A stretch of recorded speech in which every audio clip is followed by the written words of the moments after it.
Bueno, como os dijimos ayer, para Aspace Álava, para la Asociación de Parálisis Cerebral y Alteraciones Afines de Álava, es un placer que la escuela hayáis querido contar ayer con el testimonio de las familias de nuestra asociación y hoy, bueno, con un estudio, las conclusiones de un estudio que os voy a mostrar y sobre todo en estas jornadas que están dirigidas a sintonizar con las personas con diversidad funcional.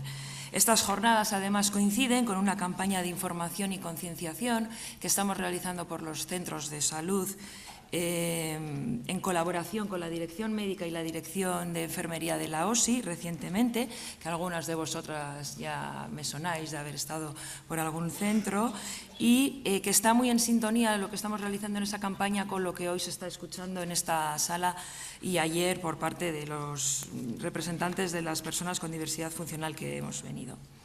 Durante los 15 minutos de esta exposición, voy a intentar ceñirme a los 15, pueden ser 12 si acelero, pueden ser 40 si me retraso.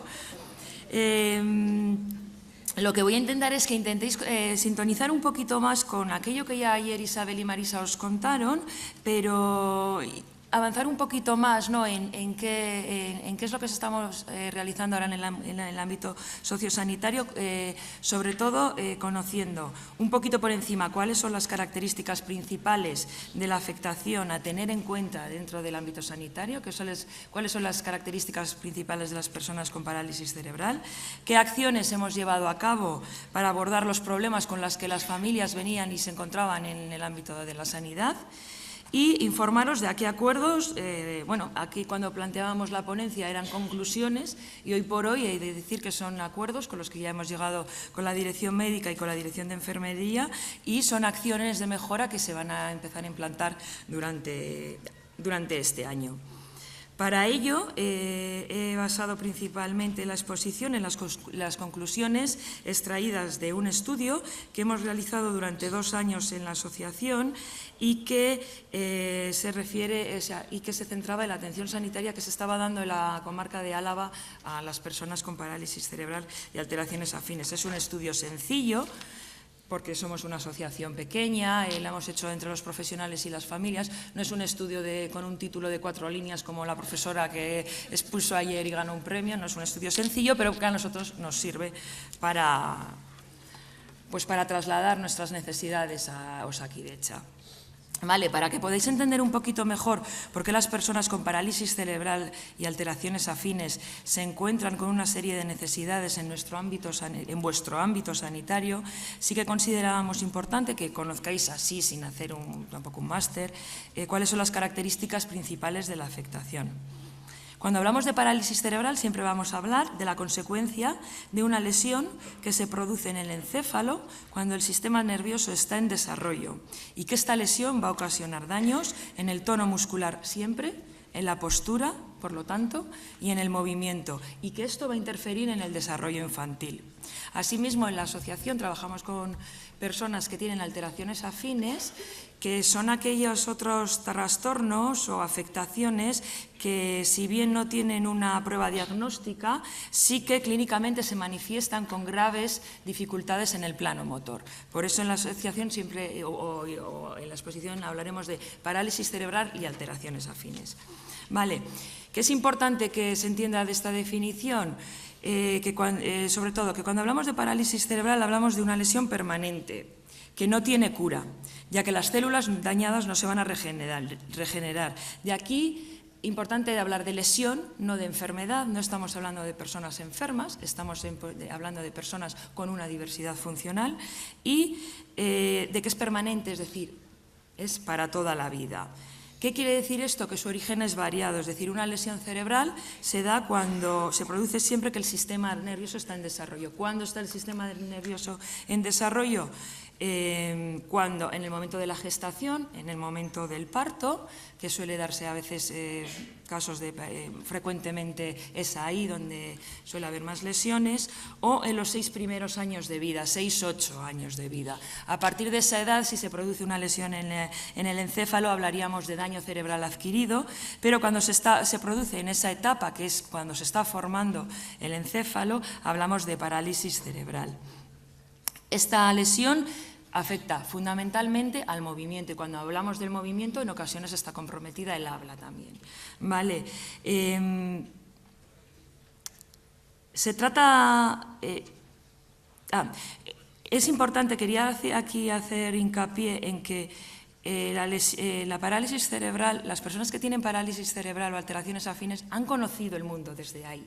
No han tenido unos años en los que han tenido una salud y luego de repente ha venido esto, ¿no? Han conocido el mundo desde ahí. Y esto es muy importante porque cuando estamos con ellos, quiero recoger aquí una parte que decía Pachi hoy a la mañana, que hablaba de mirar a esa persona dentro de todo su ciclo vital. Y cuando estamos con estas personas tenemos que pensar que han conocido el mundo desde ahí, ¿no? Entonces eso nos tiene que empistar un poco de cómo relacionarnos con ellas. Se trata además la parálisis cerebral y las alteraciones afines, como decía ayer Rafael, como decía ayer Carlos, que no afectan a dos personas de la misma manera. Y así dentro de las personas con parálisis cerebral vamos a encontrar que 1 de cada 4 personas no pueden comunicarse, pero que de las otras 3 que sí que se pueden comunicar, a veces el habla está muy comprometida, algunas personas necesitan sistemas de comunicación alternativos, otras personas se pueden hablar pero tienen un habla un poco difícil, no se entiende muy bien, requiere más tiempo la escucha, ellos necesitan más tiempo para poder expresarse, ¿vale? 1 de cada 3 personas con parálisis cerebral no puede caminar, lo cual no quiere decir que las otras 2 no presenten dificultades en el movimiento. Por lo que hay veces que sí que vemos estas personas, ¿no?, con ese andar un poco torpón, ¿no?, esas burlas que hay a veces en la infancia, de es que anda como un borracho, ¿no? Hay problemas y fundamentalmente se dan en el plano motor y a la hora de caminar. 1 de cada 2 personas con parálisis cerebral tiene discapacidad intelectual. En la asociación contamos con 130 personas asociadas, de ellas la mitad están afectadas cognitivamente, la otra mitad no, pero bueno, sí que se puede dar esas 2 vertientes. Y 1 de cada 4 personas con parálisis cerebral sufre de ataques de epilepsia. Con esto, como podéis observar un poco en el dato, decir que 1 de cada 500 personas tiene parálisis cerebral. Aquí estamos casi 500, nos falta 1, pero porque no hemos llegado a las 500. Hay 17 millones de personas en el mundo que tienen parálisis cerebral y en el Estado ahora mismo hay 120.000 personas con parálisis cerebral. ¿Esto qué quiere decir? Que a pesar de ser la discapacidad motórica más frecuente en la infancia, sigue siendo una discapacidad muy poco conocida, y esto que conlleva a que esto contribuye a que muchísimas veces las respuestas que damos desde el ámbito sanitario, desde el ámbito educativo, desde el ámbito social, no se ajustan siempre a no hacen que las necesidades y las demandas que las personas presentan les podamos dar una respuesta adecuada desde allí. Vale. El estudio de atención, como asociación referente de parálisis cerebral y alteraciones afines en Álava, observábamos que en el día a día las familias y las personas con parálisis cerebral nos trasladaban y nos trasladaban ciertas situaciones con las que se encontraban en el ámbito sanitario. Ejemplo de ellos son algunos de los casos que os contaron ayer y Marisa, o como los que os podían contar también Rafael y Carlos, ¿no? Bueno, pues problemas que se han ido encontrando cuando han ido a los servicios sanitarios. En base a ello, consideramos que era necesario recopilar todas estas necesidades, hablar con las familias, hablar con las propias personas con parálisis cerebral que podían contribuir a contar su experiencia y elaborar un pequeño estudio, un informe que las recogiera para de alguna manera ir a Osakidetza y decir, es que nos pasa esto, porque otra de las cosas que nos pasa mucho en las asociaciones es que nos piden informes para todo, ¿no? Como tenemos frentes abiertos en todos los ámbitos, en educación, con el tranvía, en cualquier sitio, pues claro, vale, tenéis problemas, sí, pero venir con datos, ¿no? Entonces, somos expertos, yo creo que las de Viñes podéis... Son grandes expertos también, ¿no? Venga, hay un informe y ahora recopilamos datos y somos tantas personas y nos afecta esto, ¿no? Bueno, pues recogimos estos datos y elaboramos un informe para llamar a Osakidetza y decir, oiga, nos pasa esto, ¿vale? En este estudio, por un lado, hemos recogido las situaciones derivadas directamente de la propia atención a ya 5 minutos, a la parálisis cerebral, cómo se transmite el diagnóstico cuando hay una persona que está diagnosticada de parálisis cerebral, cómo se transmite a la familia, qué tipo de derivaciones se hacen, qué especialistas están atendiendo a estas personas, se están coordinando los especialistas o no, estamos cada uno dando una versión desde el ámbito sanitario, lo que pensamos, pues mira, yo desde digestivo creo que, yo desde rehabilitación pienso lo otro, se está atendiendo el diagnóstico, el paciente se está escuchando al paciente, ¿vale? Y por otro lado, aquellas otras situaciones que en algunos casos se complican cuando se tiene una afectación así, ¿no? Como puede ser el ir a hacerse una radiografía, ¿no? Una persona que tiene parálisis cerebral y de repente se le sale un hombro y de repente se tiene que hacer una resonancia, ¿no? O tiene que hacerse una radiografía y no se puede mantener de pies, esperar más de media hora en una sala de espera cuando se tienen trastornos de conducta, ¿no?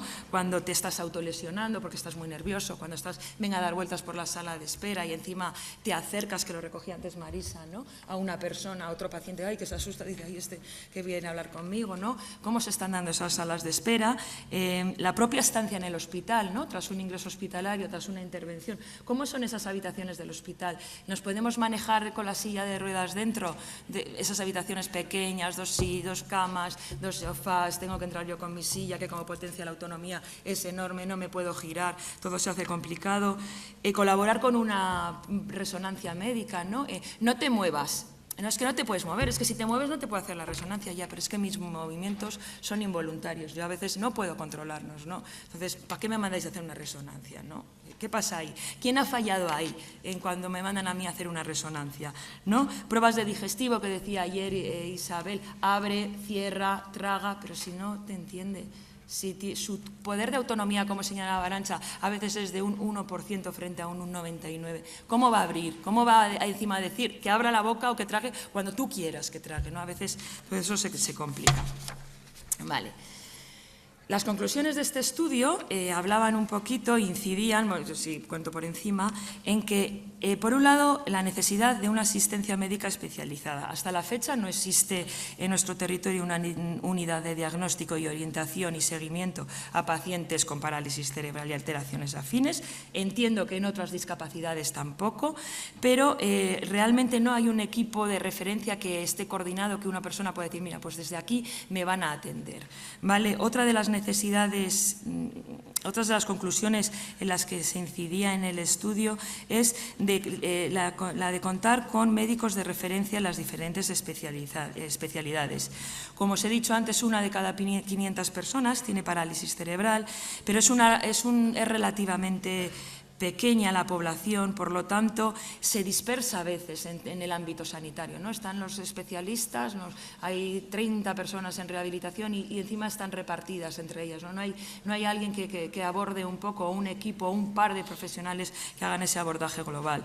El abordaje no se estaba dando global y coordinado, es decir, puesto que en una persona con parálisis cerebral además pueden confluir otra serie de necesidades que requieren de que otras serie de que se asista desde la sanidad por diferentes especialistas, esta asistencia se estaba dando fragmentada, ¿no? Y no se estaba dando coordinada, no se comparten consultas, no se comparten pruebas diagnósticas, citas, ¿no? Pues mira, ya que le citamos los dos, ya que tiene que venir, coger un taxi adaptado, venir hasta aquí, con lo que ello supone. No existen protocolos de atención veíamos que no había protocolos de atención para el personal sanitario, ¿no? Que hagan que se respeten los espacios y los tiempos. Y cuando hablamos de los tiempos, aquí no solo hablan las familias y las personas de los tiempos de consulta, que indudablemente cuesta más. Es decir, hay que auscultar a un paciente con una movilidad reducida, cuesta muchísimo más tiempo porque se tiene que desvestir, tiene que entrar, tiene que desvestirse, tienes que subirlo a la camilla. Ya de por sí la consulta se hace más pequeña. Si tú encima estás nervioso y el profesional está nervioso, es todo un caos en la consulta. Y no solo hablamos del tiempo ese, que es importante también, sino del tiempo en el que se encuentra esa familia, ¿no? Ayer decía, al concluir las jornadas, no decía Arantxa, jo, estas madres que han salido, si son expertas en la, igual no son expertas del mundo mundial en la parálisis cerebral, pero sí en la parálisis cerebral de sus hijos e hijas. Y hay que respetar ese tiempo también, porque cuando a estas familias se les diagnostica una parálisis cerebral, al principio no entienden nada. Decía Isabel, le preguntaba, ¿y cómo lo lleváis? Pues yo tuve que dejar de trabajar. ¿Por qué? Porque los primeros años de vida son difíciles, porque nos pasamos la vida dando vueltas por las consultas, bueno, parece que puede ser esto, puede ser lo otro, vamos a hacer una prueba de esto, vamos a hacer lo otro. No entienden nada las familias, son palabras difíciles además que a veces no se quieren entender. Pero luego, sin embargo, esas personas van creciendo, tienen 6 años, tienen 15, y esas familias han estado ahí, ellos han estado ahí y son expertos. O sea, cuando van a las consultas, háganles caso, que cuando entran en un servicio de urgencias y dicen, estoy mal, es que están mal. Porque si no, no irían todos los días. Es más, no los tenéis todos los días en los servicios de urgencias, ¿no? Entonces, ahí es donde hablábamos el otro día con Arantxa, ¿no? De empoderar un poco a esas familias, ¿no? Porque igual al principio están un poco despistadas, pero luego no. Y luego sí que se veía una de las conclusiones que era importante vincular la atención sanitaria a la atención primaria. ¿Por qué? Porque se ha perdido la figura de referencia. Vale, acuerdos.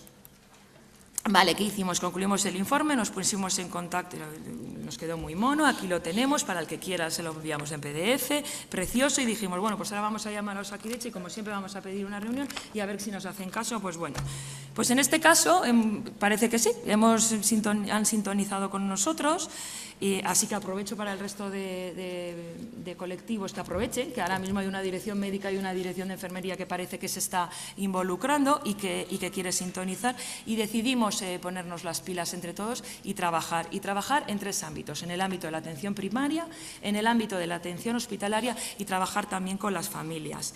En el ámbito de la atención hospitalaria, ¿a qué acuerdos se han llegado? Bueno, como se ha señalado anteriormente, en la atención hospitalaria no existe una unidad de diagnóstico, ni seguimiento, ni un equipo de referencia para atender a las personas con parálisis cerebral, y como consecuencia se estaba dando una asistencia muy fragmentada. Por ello, se creó importante formar un equipo multidisciplinar de especialistas hospitalarios que con más frecuencia acuden a las personas con parálisis cerebral. ¿Esto qué quiere decir? ¿Que estas personas son las únicas que van a atender a las personas con parálisis cerebral? No, pero una cosa muy importante de ellas, ¿que son las que más saben de parálisis cerebral del mundo, dentro de los especialistas? Tampoco.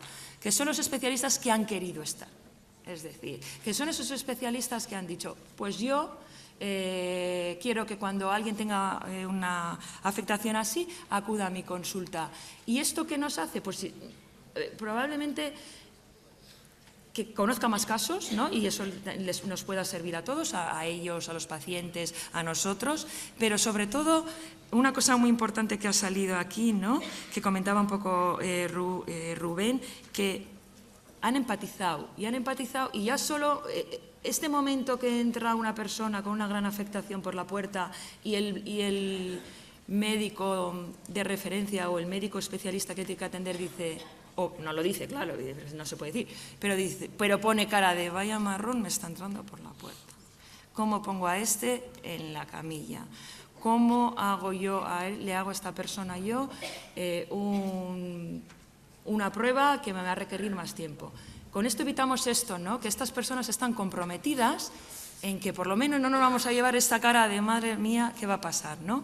¿Vale? Sin más, para que los conozcáis, porque por si los necesitáis o por si queréis saber un poco más el trabajo que están haciendo. En la atención primaria, en cuanto a la atención primaria, fundamental, en todo lo que se refiere a la atención sanitaria que se está dando desde los centros de salud, tanto desde la Dirección Médica de Enfermería, tanto desde la Dirección Médica de la OSI, como desde ASPACE, consideramos primordial resaltar la figura del médico de familia, del pediatra de familia, de la enfermera de familia, del enfermero de familia, que estáis a pie de calle, que sois los que conocéis a vuestros pacientes, que sois los que conocéis a la familia, que sois pues sois el enlace con los diferentes especialistas. Es fundamental el papel. Conocéis cómo son las personas, vuestros pacientes, cómo se comunican, si os entienden, si el paciente que utiliza un sistema de comunicación alternativo, cómo se comunica a través de ese panel, cómo colaborar ante una prueba médica, ¿no? Es decir, no me digáis que el caso que ayer comentaba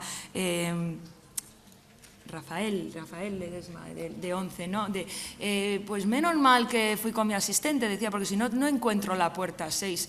No se podía haber eso atado desde la atención primaria, decir, vale, vamos a hacer una prueba de tórax, pide hora para hacerte la radiografía. Cuando tengas la hora, me dices y ya llamo, ¿no? O colaboro por lo menos en decir, oiga, a las 11:20 va a entrar una persona, podéis estar un poco al tanto por si necesita buscar la puerta 6, nada más. ¿Cuánto cuesta eso? ¿Cuántos minutos cuesta esto? Económicamente, ¿cuánto cuesta eso? No cuesta nada, ¿no? Bueno, o creemos que no debe de costar. Para esto, para incidir en esto, hemos puesto una campaña, bueno, la campaña que os hemos puesto en marcha, vamos a hablar de ese papel, ¿no? Del papel del médico de atención primaria y de la enfermera y enfermeros de atención primaria. Por otro lado, y acabo, con las familias, y aquí sí que quiero que conozcáis esta ficha, estamos haciendo un trabajo y algunas familias han considerado importante avalar junto con la OSI esta ficha que de alguna manera facilite cuando sean atendidas en Osakidetza. Vale. Digo algunas familias porque no todas las personas con parálisis cerebral necesitan ir acompañadas con sus familias a las consultas, ni con un asistente, ni con una persona voluntaria. ¿Vale? Como os he señalado al principio, la parálisis cerebral afecta de manera muy diferente a las personas y por eso hay algunas que no necesitan ir acompañadas a las consultas. Porque además se pueden comunicar y defender por ellas mismas, ¿no? El otro día, por ejemplo, en un centro de salud, ¿no? Hablando con un médico, decía, no, pues yo ya tengo unos cuantos con parálisis cerebral. Sí, además hay uno que siempre viene con su ordenador y ya trae preparado, ¿no? Hablando un poco de las tecnologías, ¿no? Ya trae preparado un poco hoy lo que me trae con esa voz a veces que tienen los sistemas de comunicación, ¿no? Que parece que te hablan de la NASA, pero bueno, ayudan en la comunicación. Y sí, ya me trae lo que he preparado, lo que tiene, y luego ya pues hablamos un poco, porque claro, se empeña en hablar conmigo, bueno, sin más, ¿no? Entonces, con aquellas personas que nos podemos comuniquemos, ¿no? Nos va a costar más tiempo, nos tendrán que enseñar, ¿no? A cómo se comunican. Yo ahora le veo a Rubén leer sus apuntes y digo, yo no sé comunicarme, ¿no? Pero si él me explicara, igual lo podría hacer, ¿no? Entonces, es importante. Pero aquellas otras personas que sí que necesitan ese apoyo, que se ponen muy nerviosos cuando llegan a la urgencia, lo decía ayer un médico aquí, hay que cuidar un poquito la urgencia. Cuando viene una persona, sale de su casa, se viste, se monta en la silla de ruedas, llama a un taxi adaptado, viene, llega a la urgencia, no viene en vano, algo le está pasando, hay que cuidar un poquito la urgencia y a veces llegamos muy nerviosos a las urgencias y a veces esta fichita que igual os empezáis a ver por los centros de salud puede ayudar, que es una ficha muy simple que solo habla de, mira, tengo este diagnóstico, no comprendo lo que me dices, no comprendo, así que no me chilles ni me hables como si fuera un niño, que no, es que no comprendo lo que me vas a decir, no me puedo comunicar o me comunico pero necesito más tiempo o me comunico si me sacas un tablero de comunicación que tengo atrás en la mochila, ¿vale?